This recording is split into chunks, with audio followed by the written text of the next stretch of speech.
Para quem ainda não me conhece, o meu nome é Dário Botas, e faço parte e sou um membro da igreja local em Quinta do Conde. E hoje fico como um pouco assim incumbido de falar-vos, e vinha com uma mensagem acerca de algo que nós temos esquecido ao longo destes tempos. Nestes tempos de quarentena em que o Covid-19 tem sido o tema central nos jornais e tem impactado muito as nossas vidas e tem ocupado tanto as nossas vidas e as nossas mentes o suficiente para nós nos esquecermos de um vírus que é muito mais perigoso, em termos de destruição é muito mais destruidor e acima de tudo é um vírus mortal. Enquanto um vírus normal, enquanto os vírus, seja o Covid ou o vírus da gripe ou outros, em que há pessoas que podem contrair esse vírus e podem morrer por causa dele ou por causa das consequências de terem esse vírus, este vírus que todos nós temos e temos esquecido ao longo das nossas vidas, é um vírus que é mortal e que todos nós nascemos com ele. Assim como os vírus desta vida não fazem exceção de pessoas, não escolhem o estatuto social, a etnia, o país, não escolhem se a pessoa tem muito dinheiro ou não. Este vírus também não faz exceção de pessoas, porque atinge toda a gente e todos nós somos afetados por eles e todos nós estamos contaminados com este vírus. Diferentes dos vírus comuns, ele já vem implantado na nossa natureza. E não existe alguém que seja imune a este vírus. É um vírus que nós temos e que temos esquecido dele porque estamos focados tanto no Covid que esquecemos que este vírus é muito mais diferente dos vírus normais porque ele já vem com a nossa natureza. E como tinha referido, não existe ninguém que esteja imune ou seja imune a este vírus, que é um vírus certamente que é mortal. Não há um tratamento médico e não existe tratamentos médicos para este vírus. O conhecimento que nós temos também não é suficiente e nem nunca será suficiente para curar este vírus que nós temos. Este vírus é um vírus que invade todo o nosso ser e fragiliza-nos. Infeta não só o nosso corpo, como infeta a nossa mente, o nosso raciocínio, a nossa moralidade. Muitas vezes afeta e destrói as nossas relações, afeta as nossas motivações e os nossos desejos. O homem e cada um de nós não temos forças em nós mesmos para sequer superar a capacidade de destruição destes vírus. E reparem que apesar do coronavírus ser um vírus que em termos económicos vai ter impactos tremendos e que alguns não têm noção do impacto que vão ter, este aqui afeta muito mais, afeta tudo ao longo das nossas vidas. E nós não temos forças e capacidades para nós superarmos a destruição que este vírus causa na vida de cada um de nós. De facto, é pior e muito pior do que uma doença terminal, é muito pior do que uma gripe normal, ou mesmo do que o coronavírus, é muito pior do que o cancro, e é de facto este vírus que nos leva à morte. E muitas vezes nós nos esquecemos que este vírus tem um impacto enorme negativo nas nossas vidas. Eu não sei se já chegaram a alguma conclusão de que vírus poderia ser este, mas se não sabem que vírus eu estou a falar, o vírus que eu estou a falar chama-se pecado. O pecado, para quem não sabe ou não tem certeza do que é, o pecado é qualquer coisa que nos torna carentes da perfeição que Deus exige. Nos põe aquém do que Deus tem para nós, do que Deus exige de nós ou pede de nós. Em Romanos 3:23, por causa do pecado, vemos que nós estamos destituídos da glória de Deus. E podemos ver, para quem tiver as suas Bíblias, Romanos 3:23 diz o seguinte: porque todos pecaram e destituídos são da glória de Deus. Notem que o pecado separa-nos de Deus. Pecar muitas vezes significa, e nós vemos na palavra de Deus que significa errar o alvo.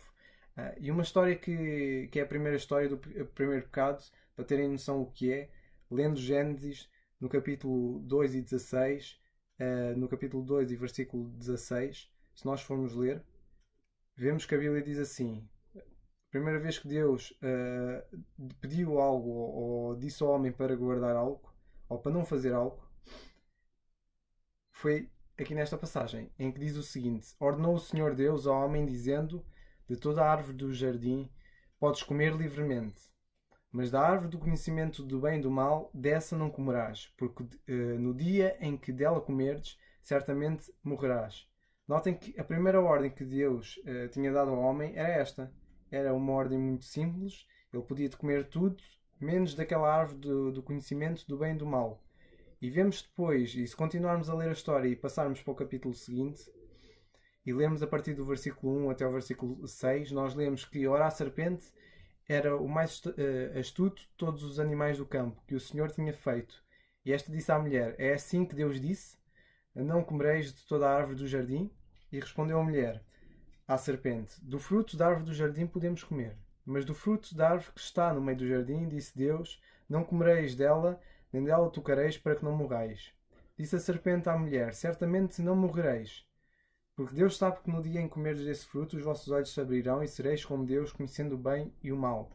Então, vendo a mulher aquela árvore, que era boa e agradável para se comer, e era agradável aos olhos, e era árvore desejável para dar entendimento, notem que diz que tomou do seu fruto, comeu, e deu ao seu marido, e ele também o comeu. Notem que de uma ordem simples de Deus a dizer: olha, podem comer das árvores todas que quiserem, menos daquela. Vemos que o primeiro pecado foi desobedecerem a Deus. É fazerem exatamente o contrário do que Deus tinha exigido. O pecado não é apenas fazer o que é errado, muitas vezes. E nós pensamos que aqui Adão e Eva, tendo feito algo contrário ao que Deus tinha dito, que era que pecaram, e é verdade, e que eles desobedecendo a Deus, eles pecaram. Mas lemos também na palavra de Deus, no livro de Tiago, na carta de Tiago,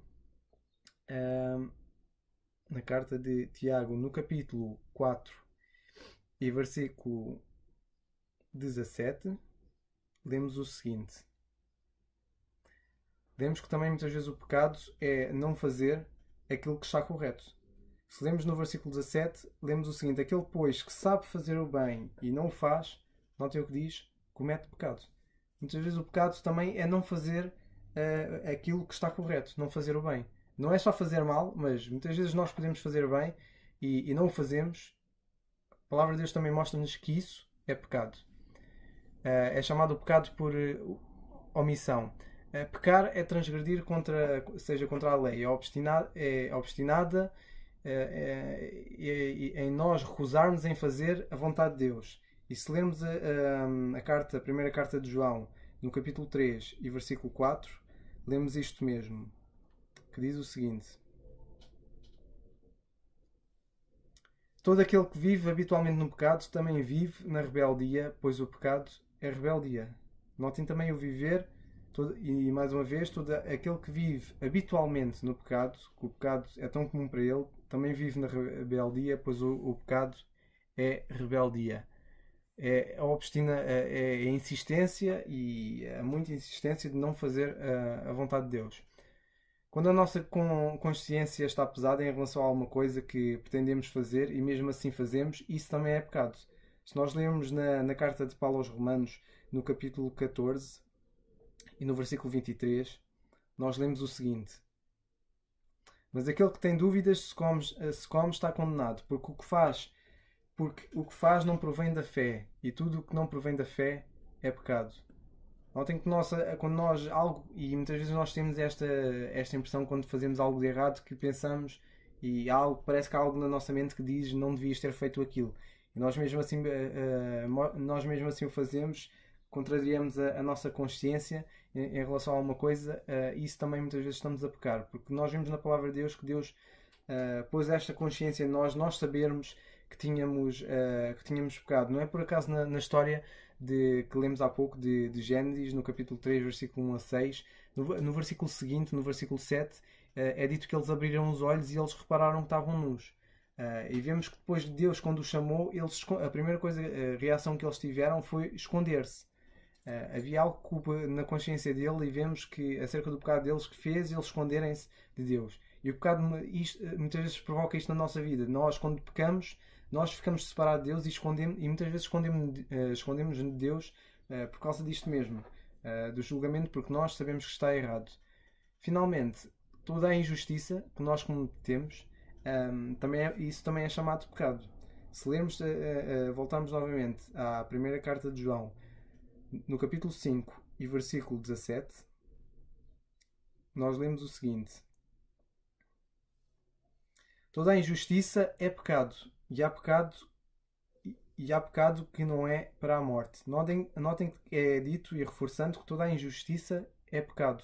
Muitas vezes sermos injustos com alguém, muitas vezes estamos a pecar. Notem que tudo isto e todas estas passagens mostram-nos que o pecado, além de tornar-nos doentes e fracos, torna-nos também prisioneiros, torna-nos escravos do próprio pecado.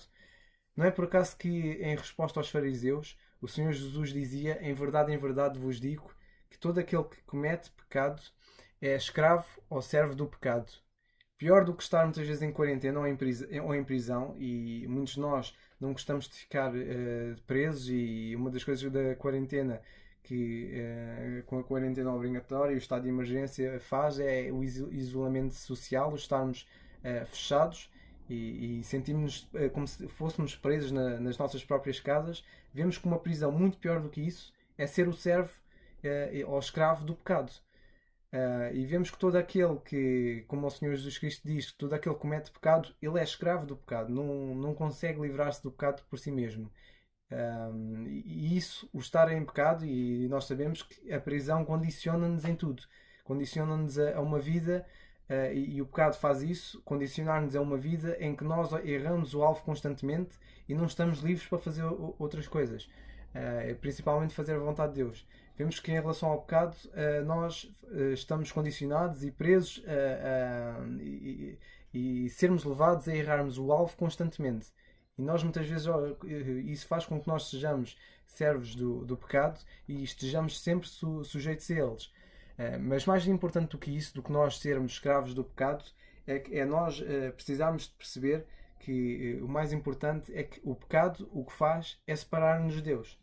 Não é por acaso, e citando há pouco o Romanos 3:23, que o pecado que separa-nos de Deus. Porque todos pecaram e instituídos estão da glória de Deus. Notem que todos pecaram, a Bíblia fala que estão separados de Deus. E ainda também nós percebemos que em Romanos, no capítulo 6 e versículo 23, também é dito que o salário do pecado é a morte. Portanto, reparem que o pecado, além de fazer tudo isto, faz algo ainda mais importante, que é separar-nos de Deus. Além de separar-nos, manter-nos afastados dele. Notem que o pecado também não pode ser apagado por nossa vontade própria. Ele não é apagado. Ele não pode ser limpo e não pode ser livre. E nós muitas vezes tentamos livrar-nos do pecado ou tentamos, de alguma forma, prever-nos de pecar com a educação. Muitas vezes pensamos que se nós educarmos alguém, vamos impedir que a pessoa cometa pecados morais. Mas não é por acaso que as pessoas mais educadas, e nós temos noção disso, são as pessoas que provavelmente mais roubam. Não é por acaso que muitas vezes as pessoas queixam-se que os políticos, e ouvimos falar de muitas histórias de pessoas, de diretores de bancos, políticos e tudo mais, que vão parar à cadeia, e muitos são investigados porque eles roubaram, porque eles cometeram um pecado.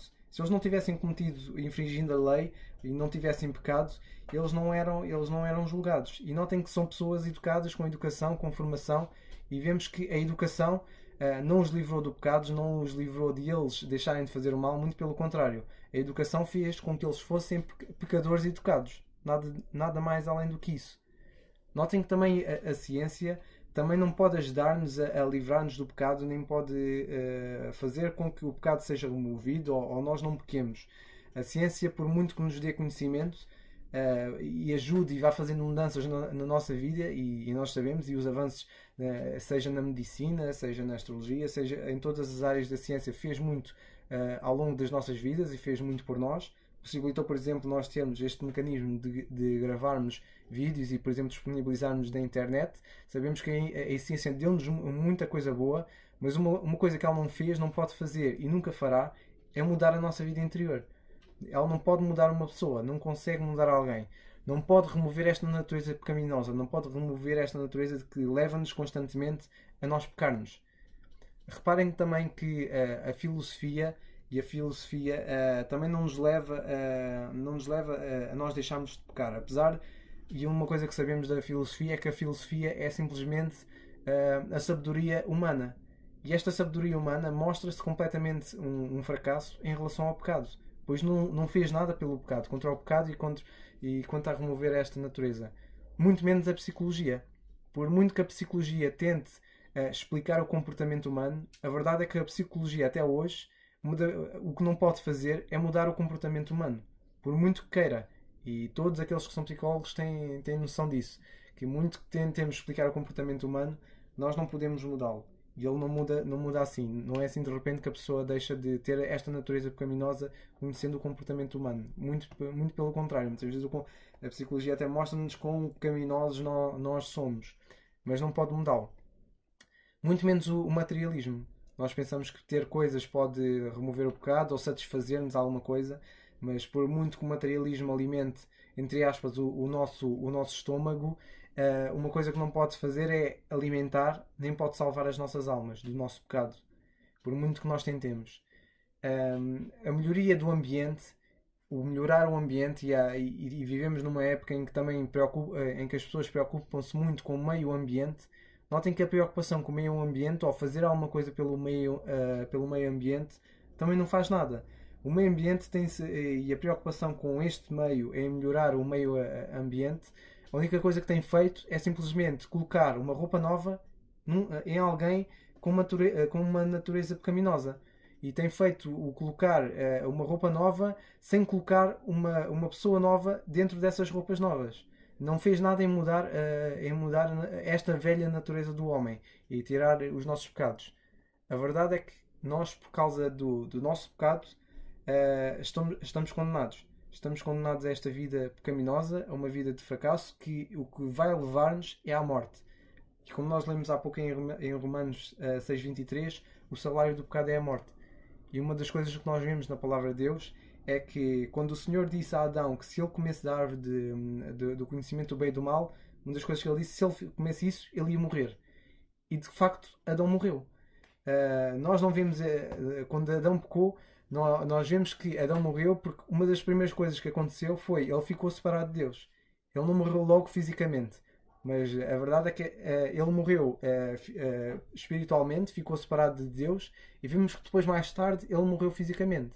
E vemos que isto, o salário do pecado, sendo a morte, vemos que a morte separa-nos de Deus, além da morte de ser a separação da vida, e nós entendermos isto, que a morte é a separação da vida, a verdade é que também é a separação de Deus. Primeiramente é a separação de Deus. E a verdade é que nós estamos condenados, por causa do pecado, estamos condenados a estar separados, a estar separados da nossa vida física, seja mais tarde ou mais cedo, cada um de nós vai morrer e vamos morrer por causa do pecado, quer queiramos, quer não, mas muitos de nós estamos condenados a ficarmos eternamente separados de Deus.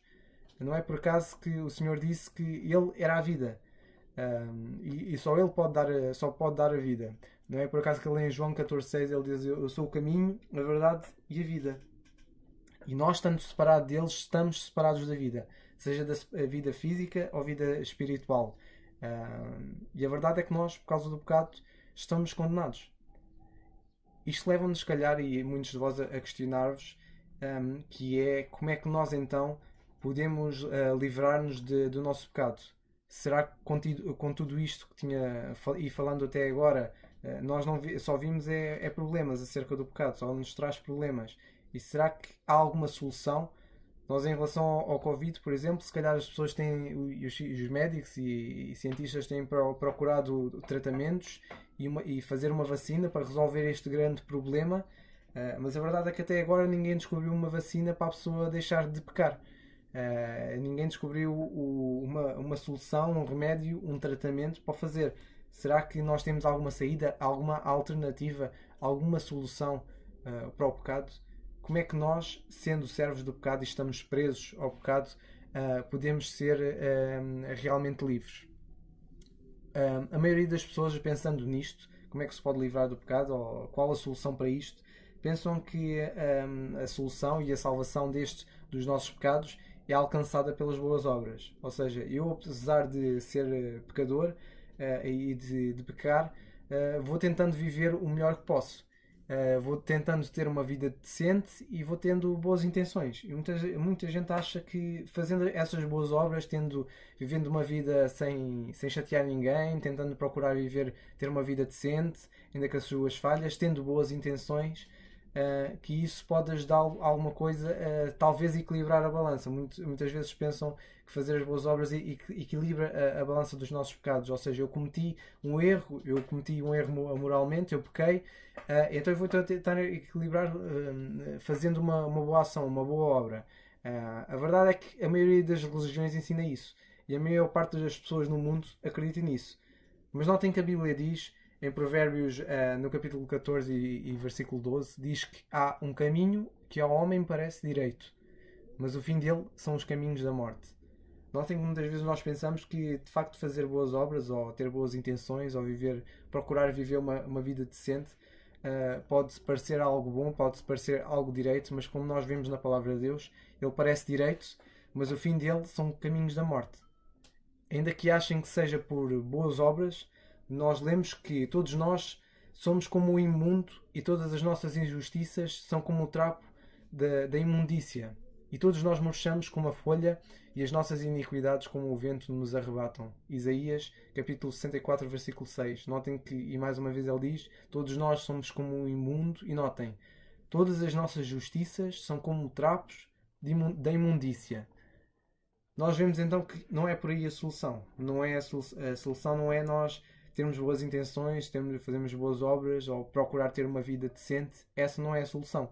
Porque nós, quando formos julgados pelos nossos pecados, por causa dos erros morais, e uma pessoa, quando vai para a prisão, a pessoa vai para a prisão por causa do erro que cometeu. Seja um crime de ter roubado ou assassinado alguém, a pessoa, mesmo que tenha feito só boas obras ou feito bem durante toda a sua vida, a pessoa vai para a prisão só por causa daquele crime que cometeu.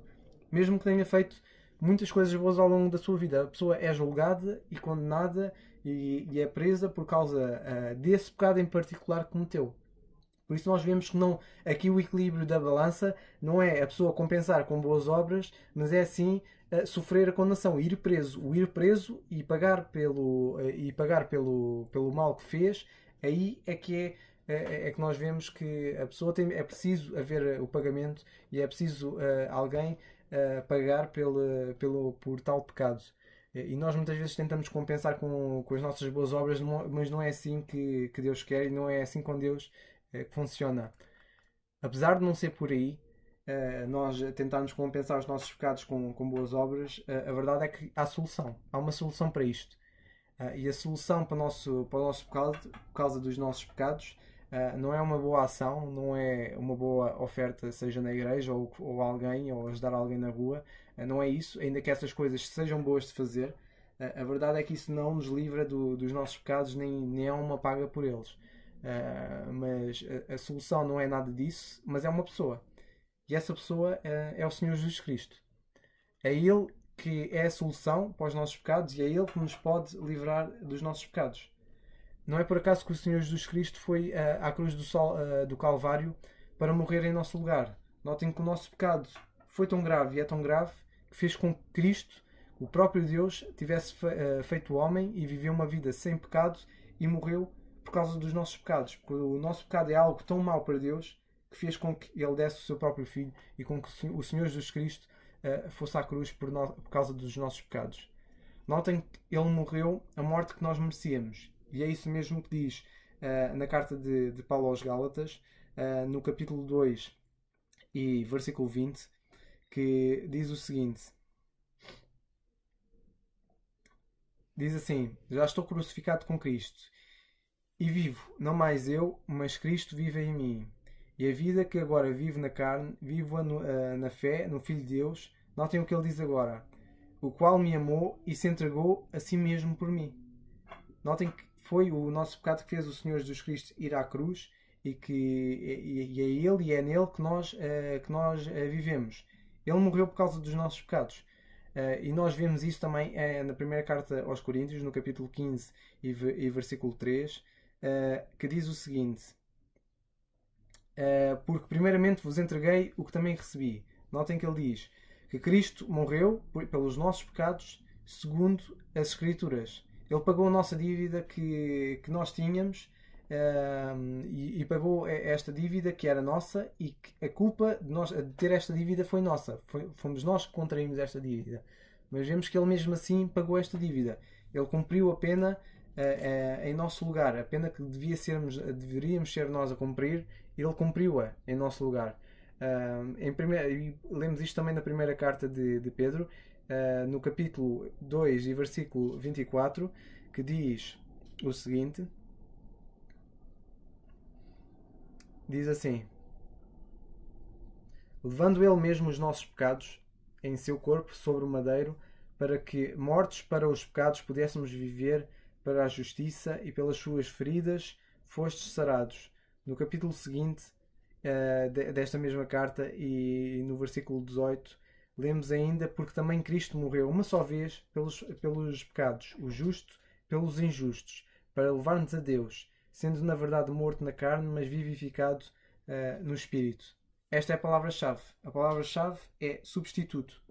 É aquele que não conheceu o pecado, o Senhor Jesus Cristo, o fez pecado por nós, para que nele fôssemos feitos justiça de Deus. Esta é a palavra-chave, substituto. O que o Senhor Jesus Cristo veio fazer foi substituir-nos, para que nós, tendo pecado, quando morrermos e chegarmos à presença de Deus, Ele ver-nos em Cristo e não ver-nos a nós mesmos, porque o Senhor Jesus Cristo substituiu-nos, trocou de lugar connosco. E a verdade é que nós, sabendo isto, será que depois do Senhor fazer tudo isto por nós, nós podemos fazer alguma coisa para compensar? Será que podemos mesmo assim acrescentar? E muitas vezes há pessoas que pensam que podem acrescentar alguma coisa à obra de Cristo. A verdade é que não. A Bíblia diz que porque pela graça sois salvos, por meio da fé. Isto não vem de vós, é dom de Deus. Notem agora, não vem das obras para que ninguém se glorie. Notem que a obra de Cristo e o que Ele fez, este ato de substituição, é um ato único. Nós não podemos, não há como compensá-lo, e não há como nós fazermos uma troca no sentido de tentarmos compensar os nossos pecados, e vemos que Deus fez este ato único e só Ele mesmo poderia pagar o pecado, para nós também não chegarmos ao céu e também tentarmos gloriar que nós safámos disto sozinho. Porque nós não, ao fazer isso, seria mentira, estaríamos a pecar, porque nós não temos essa capacidade, nós não conseguimos fazer isso. Nós não conseguimos mudar a nossa natureza.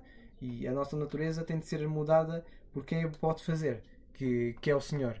E é através da obra do Senhor Jesus Cristo que Ele possibilitou a nós termos esta segunda oportunidade. Notem que Deus, com o pecado de Adão sendo o primeiro pecado, nós ficámos condenados com a nossa natureza a vivermos uma vida com esta natureza pecaminosa e a pecarmos constantemente por causa dela. Mas vemos que o Senhor Jesus Cristo possibilitou a haver esta troca, esta substituição, a termos uma segunda oportunidade.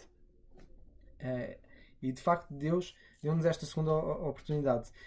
Na carta de Paulo a Tito, no capítulo 13 e versículo 5, ainda diz: não em virtude de obras de justiça que nós houvéssemos feito, mas segundo a sua misericórdia, Ele nos salvou mediante o lavar da regeneração e renovação do Espírito Santo. Notem mais uma vez que não é em virtude das nossas obras de justiça. E nós já lemos em Isaías, no capítulo 64 e 6, que até mesmo as nossas justiças são como trapos de imundícia. São como aqueles trapos que antigamente se usavam, que era para tapar as feridas, seja da lepra ou o que fosse, e que esses trapos, a única coisa que serviam é para deitar fora. E se até mesmo os médicos, os profissionais de saúde, depois de usarem todo o equipamento, eles têm de pegar num equipamento, seja máscaras, luvas, e deitar fora, porque aquilo está contaminado com o vírus, e pode haver a possibilidade de alguém contrair por causa daquilo. Quanto a Deus compara-nos as nossas obras e as nossas justiças com esses trapos que já estão contaminados e que a única coisa que serve é para deitar fora. E isto, vemos Deus a insistir que isto não vem das nossas obras, nem vem pelas nossas justiças.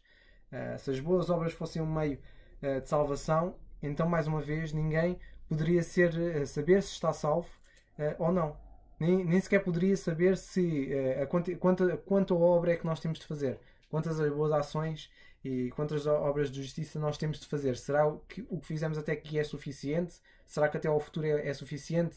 Se isso dependesse de nós, nós nunca iríamos saber se o que fizemos é suficiente bom ou não. Ou se, em termos de quantidade e qualidade, está ali no mais elevado, está naquilo que Deus quer. E na verdade não, porque Deus é perfeito e aquilo que Deus exige é a perfeição. E vemos que o Senhor Jesus Cristo é assim porque Ele não teve pecado. Ele não teve um pecado, nenhum sequer. Por isso não pode vir das nossas obras. Nunca saberíamos. Se calhar quem tinha a oportunidade de isso seria talvez os animais, porque eles não têm essa natureza pecaminosa. E se calhar se calhar quem tem cães, se calhar o cão, se as boas obras se a salvação dependesse das boas obras, se calhar só os cães é que poderiam, ou os animais poderiam entrar no céu, porque eles não podem e nem têm essa consciência que os leva a saber que têm pecado ou não. No entanto, há algo que tu precisas de fazer e de saber, principalmente. Sim. E aqui é algo que tu precisas de saber e compreender, que é o que Paulo diz na sua carta aos Romanos, no capítulo 10 e versículo 9 a 13, que diz o seguinte: e é isto que tu precisas de compreender e fazer, que é: pois é com o coração que diz assim, versículo 9 do capítulo 10, porque se com a tua boca confessares a Jesus como Senhor e em teu coração creres que Deus o ressuscitou dentre os mortos, serás salvo. Pois é com o coração que se crê para a justiça e com a boca se faz a confissão para a salvação. Nota então, porque todo aquele que invocar o nome do Senhor será salvo. Notem que tu precisas de compreender, e vemos nesta passagem Paulo dizer algo importante, que é a nossa necessidade de compreender e reconhecer o nosso estado atual como pecador. Nós precisamos de reconhecer que nós estamos separados de Deus e que poderá ser permanente se nós passarmos desta vida para a eternidade sem reconhecer a nossa condição como pecadores, a necessidade de Cristo e reconhecermos esta salvação. Nós precisamos de reconhecer essa necessidade, reconhecer que estamos separados de Deus por causa do nosso pecado, perceber a nossa necessidade de Cristo, que Cristo veio para cá e veio a este mundo morrer pelos nossos pecados, veio suprir esta necessidade e principalmente, e acima de tudo, que é o que estas passagens referem, que é: nós precisamos aceitar a salvação. Notem que Paulo diz: todo aquele que nele crer não será confundido, porque não há diferença entre judeu e grego, porque o mesmo é Senhor de todos, rico para com todos os que o invocam. E mais uma vez repetindo, porque todo aquele que invocar o nome do Senhor será salvo. Nós, e cada um que ouve isto, precisa de compreender isto. Além de reconhecer a necessidade de salvação, precisa de aceitar esta salvação. Se estás indeciso em aceitar, pensa no seguinte: pensa que a tua felicidade atual depende dessa resposta. E de facto, a nossa vida, muitas vezes as pessoas têm um vazio enorme, e o vazio que tinha há pouco referido, que tentam satisfazer com necessidades físicas, com materialismo, com coisas, com relações, mas a verdade é que tudo isso, e por causa do nosso pecado, tem-se mostrado ser uma mentira nas nossas vidas. E a verdade é que Jesus Cristo, além de ter mudado a minha vida, tem mudado tantos cristãos como eu e tantos irmãos meus. E pensa que a tua felicidade depende disso. Em tu perceberes e compreenderes que quando passares daqui, o sofrimento que tu passaste aqui é temporário. E que quando partires deste mundo para a eternidade, que estarás sempre com Deus. E de facto a tua felicidade depende disso. O teu bem-estar eterno depende desta decisão. Pensa que também tu não tens nada a perder e só tens a ganhar. Notem que se eu estiver errado contra a decisão enquanto a decisão que tomei, e quando aceitei Jesus Cristo como meu Salvador e Senhor, se eu estiver errado e eu morrer e eu quando morrer não existir nada disto e simplesmente não existir céu e inferno e Deus não existir, eu não perdi nada, porque eu escolhi isto e eu vivi a vida conforme a escolha que eu fiz. Eu vivi para Ele porque eu quis e porque eu quero. E eu, em termos desta perspectiva, eu não perco nada. Mas se tu que não aceitaste ainda e morreres sem Cristo, sem ter aceitado e recebido a salvação que Ele proporcionou, e se tu estiveres errado, tens tudo a perder.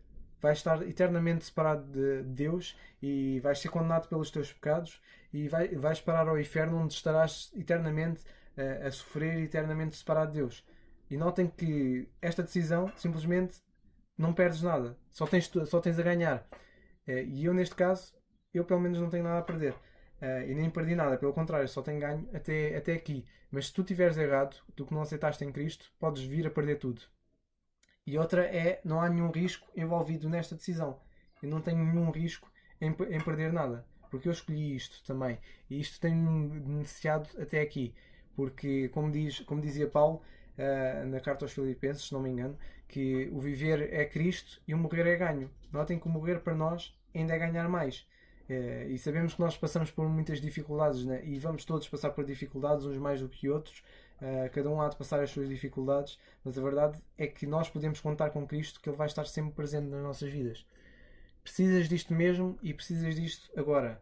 Notem que, e terminando também, o momento atual é o único momento que Deus nos garante. Se tu tomares esta decisão, precisas de compreender que precisas de tomar esta decisão agora.